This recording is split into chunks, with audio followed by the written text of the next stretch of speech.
folks, Papa Joe here.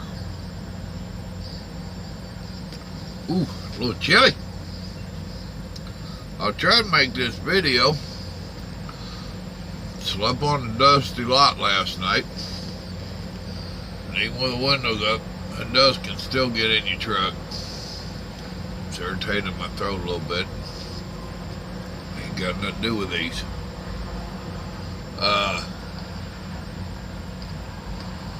Down here right beside a busy road. It's the road I need to be getting on. Yesterday was a little rough. Nothing drastic. I mean, yes, I lost my mentor, my best friend, but we knew it was coming. I mean, it's kind of like when I lost my dad. We knew it was coming. And yes, not trying to sound cold-hearted and stuff, but it does help a little bit. When I lost that boy,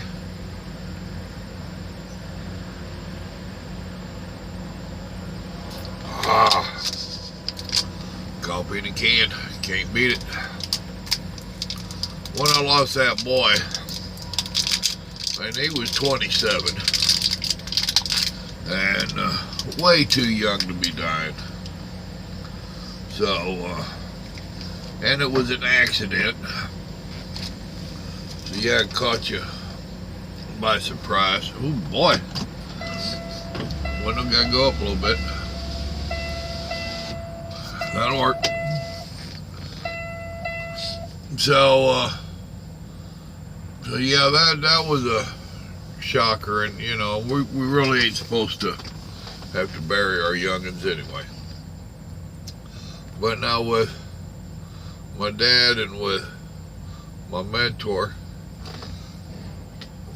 they was both way up there. They had lived a full life. Now, my dad never said he was ready to go. We had a lot of conversations. He was ready to go. Brother Marion, he often had said it when I'd first met him. Now, the last few years, I'd moved to Texas. He was in Georgia. We didn't really talk. He wasn't real big on the phone. He talked to, I know he talked to Renee, his daughter, pretty much every morning when they had moved to Florida, Renee and her husband Barry, which I met Renee and Barry. Barry used to be my boss. I met them through Brother Marion. And I'd already started going to the church that the brother was teaching at. And I'd already became a thorn in his side. And back then he would often say, well, when the good Lord's ready to take me to glory, I'm ready. And I would tease him and tell him he couldn't. But good Lord was leaving him down here to work on me. He'd just smile. He had the most wonderful smile. He was a wonderful man. He really was. I am thankful the Lord put him in my life. I am also thankful that the Lord took him, because the last year or so was really hard on him. And there was many of us that knew him that we was like, why in the world is the Lord keeping him around? Why would, he's been such a good servant. Why would the Lord let him suffer? And we knew there had to be a reason. But good man. He introduced me to us. Actually, my wife, the spoiled woman that she is, she had a Sebring convertible, and Renee had a Sebring convertible, and they was all but the exact same car.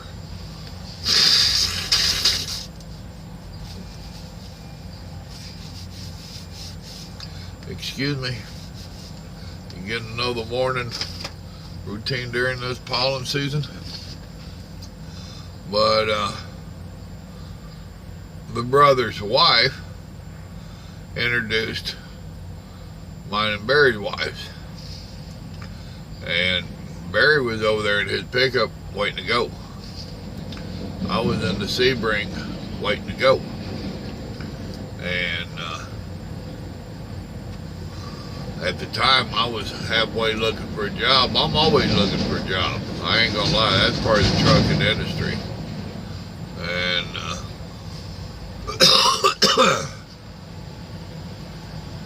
so these women are talking, and one said, well, mine's a truck driver.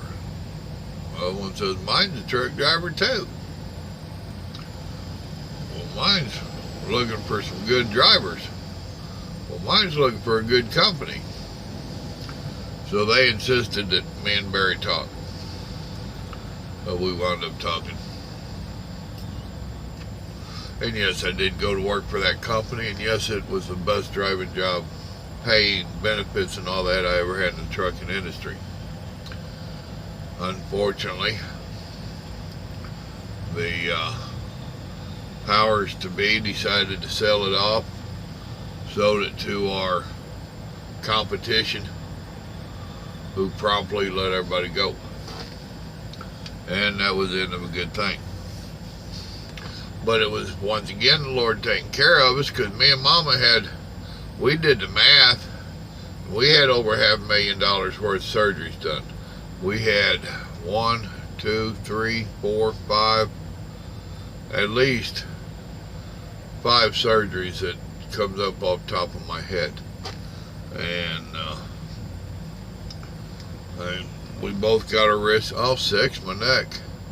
We both got our wrists done, so there's 4. I got my neck, that's 5.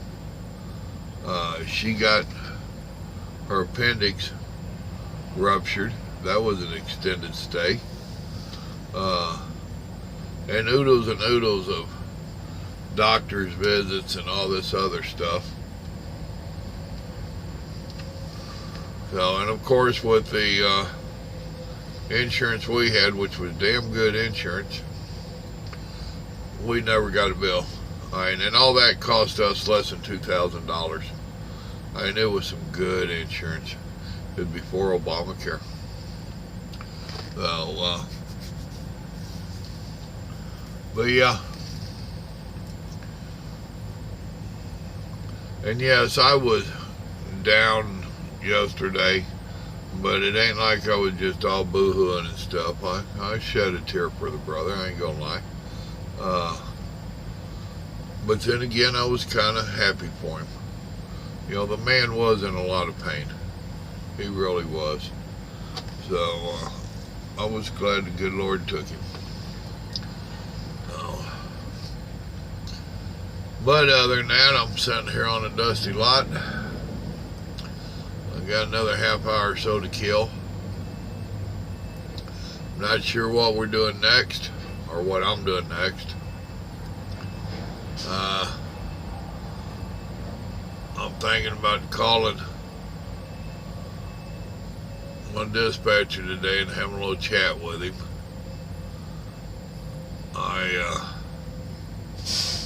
I like to get in the home part, but I'm not making the money that I need to make. And I'm damn sure working a lot harder. Getting less miles. And a couple hundred miles a day adds up. So I'm going to talk to him and see if we can come upon a happy medium type deal. Yeah, and then I'll start it by asking him, what can I do to change this up? I don't want him to think it's his fault at all. It's not. It's the nature of the beast for being regional where I'm living at. There is no good roads going south towards my place. I'm constantly running these back roads like right now.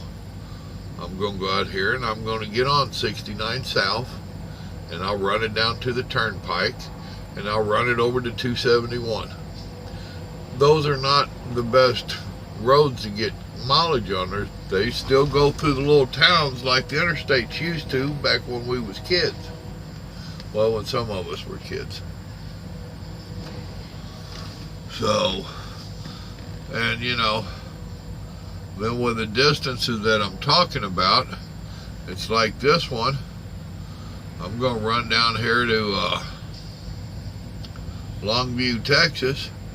Now, it's only like 350 miles. Well, then the next one's in Houston.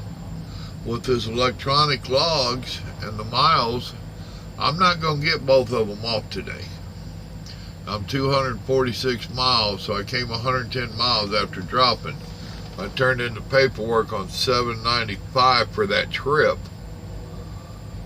Oh, I did like 350 yesterday to get to the yard, so this is like 450 mile day yesterday.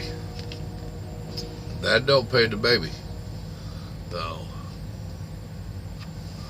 And like I said, it's not dispatch's fault. He's doing a good job, and I'm doing a good job. You know, we're both doing what we're supposed to be doing.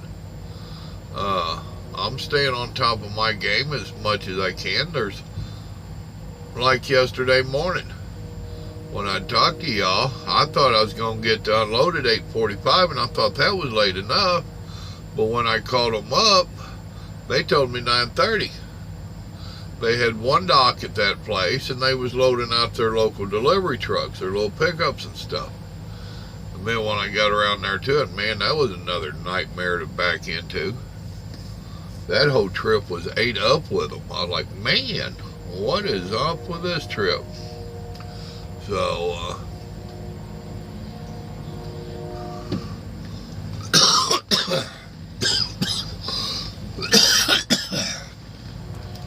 so yeah, and I'm a realist. I live in the real world.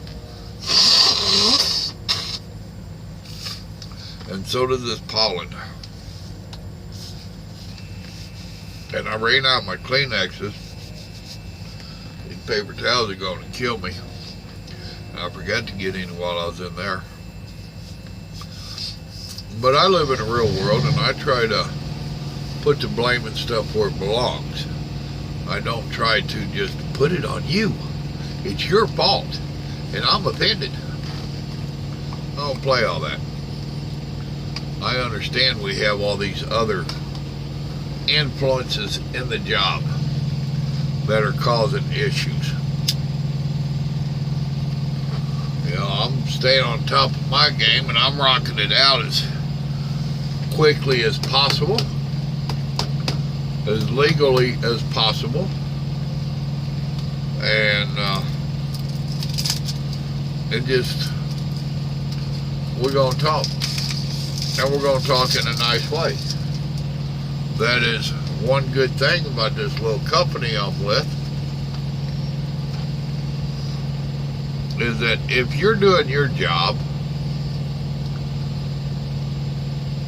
they want to keep you, and they want to do whatever it basically takes to make, or I should say reasonably takes, to make you happy. You know, they understand that I want to get home. You know, the owner and I have discussed that in a nice way. I really don't go off on people. I used to. Before he came into my life, I was a hothead. I really was. I was very angry with the world.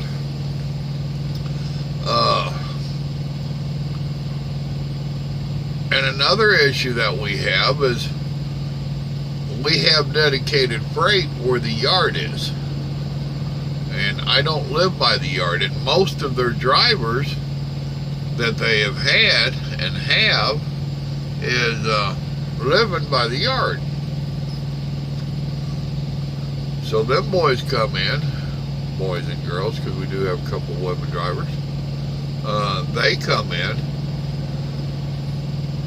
on a Sunday or whatever. They know when they need to leave. I don't. And it depends upon their load. And they grab theirs and they do a long haul. Run way out yonder. Run real hard and real fast. Legally.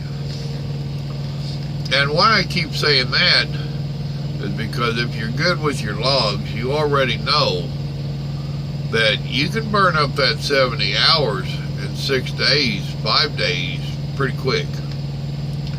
So they will run out west. I'm using a pretty example because a lot of it does go out west. They'll kick theirs off like Tuesday. If they're leaving Sunday and it's 1,500 to 2,000 miles, depending upon where they're going out there, then they get a reload and they come back. And the company's getting it down real good. They've got enough connections that the backhauls will come to the yard. And then we have local drivers that will deliver it around our area within a 100 to 200 mile radius.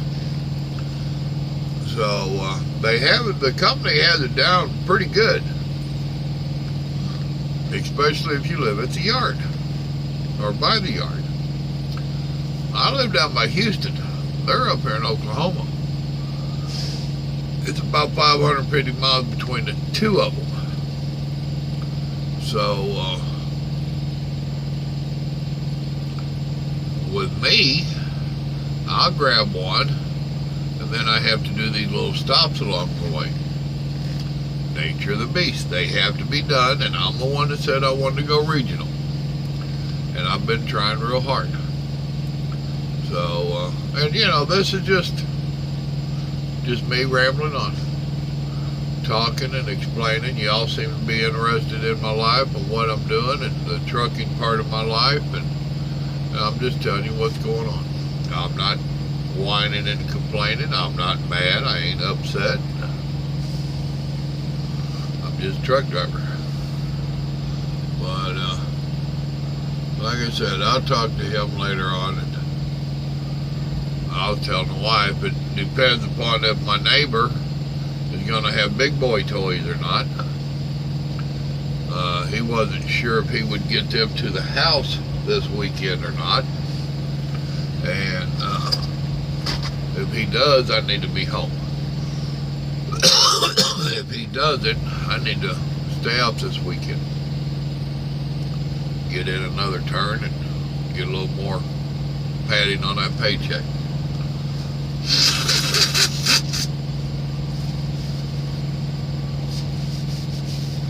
I really do not want to start turning the West Coast again.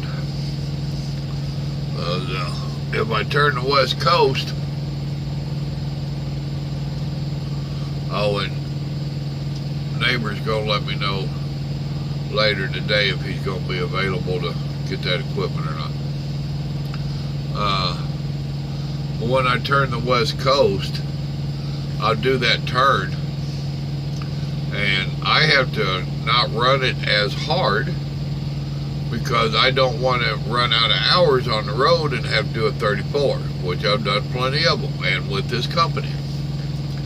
So, and then I wind up getting one of these slow road rides down to the house.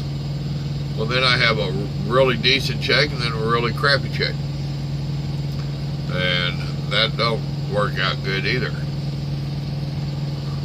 And when I know it's going to be a crappy check, I feel guilty sitting at the house, and when I could be running and making an okay check. And that's stuff that that's not into the trucking industry, that's nature of the beast out here. We used to say it's feast or famine. You know, it's either chicken or feathers. You know? And a lot of that with these little companies, and I can't speak a whole lot for big companies because I don't like big companies, and I've only drove for a couple of them, and that's why I know I don't like it. With these little companies, a whole lot of that is, what are you creating?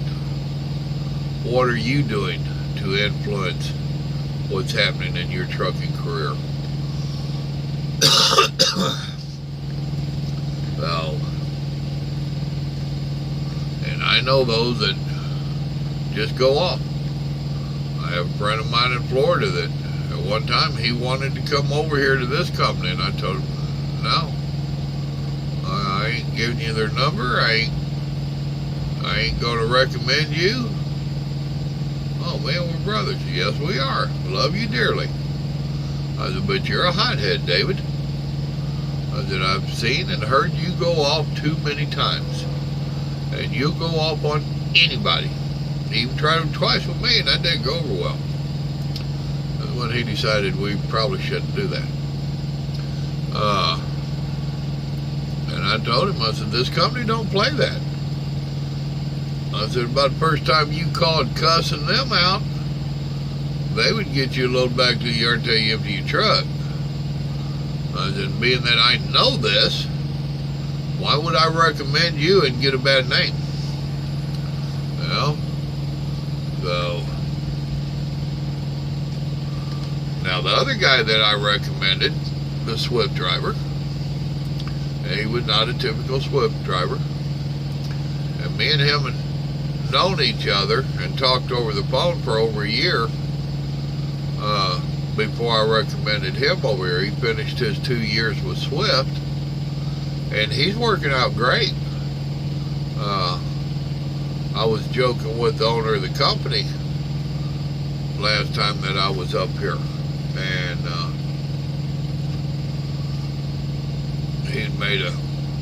I'd made a comment about Swift drivers and him hiring them, because that's, you know, and he like, oh man, he said, Michael's working out good.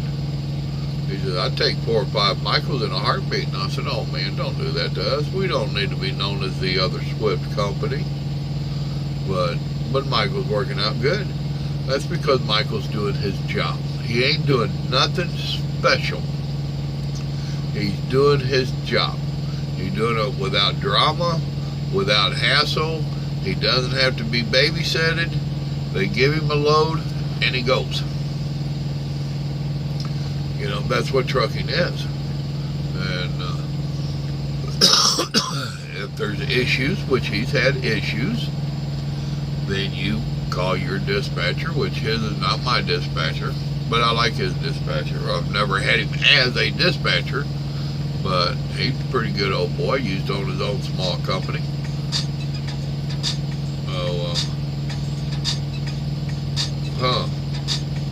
Pennsylvania. I don't know anybody in Pennsylvania, but he's working out good. You know, he's called his dispatcher and, hey man, this is what's up. They work through it. This company don't make big ordeals out of it. They understand trucking, they understand brokers, and that's where most of the issues come, is from the brokers. And the issues normally is the brokers want to dispatch you and set up the appointments and stuff. Like when you got to the shipper, you had a fresh 11 and you was ready to rock. So they get on their computer and the computer says that you can do this in 24 hours. So they'll set that appointment for 24 hours, and it don't work that way, you know. So I don't understand setting delivery appointments before you even pick it up. Which is another thing that they do, is, I'm going to have to take that, see what that voicemail is. I lost track there. Yeah, they set the appointment and they automatically assume that when you get to that shipper, it's only going to take 5 minutes to get loaded. Really? About 5 hours at times. But that's stuff that is common to the company and stuff that you just have to do. So it is what it is. But I've been rambling on for 25 minutes here. Just want to tell y'all good morning. I appreciate all the well wishes and stuff. I was a little depressed about the brother, and you know, it was being selfish about losing him. But I'm okay. I'm okay. The worst thing about getting old is the older we get, the more dead people we know. And I just hold a bunch of them right there. I keep the memories, you know. And one day there will be those that will mourn me, and hopefully they'll have some good memories. So, which that's what two of my daughters told me about doing this YouTube is, hey, at least your grandchildren and great-grandchildren and generations to come can know Papa Joe. It's all good. Hey, y'all remember, God loves you, so do I. You have a blessed day now. Be safe. Be happy.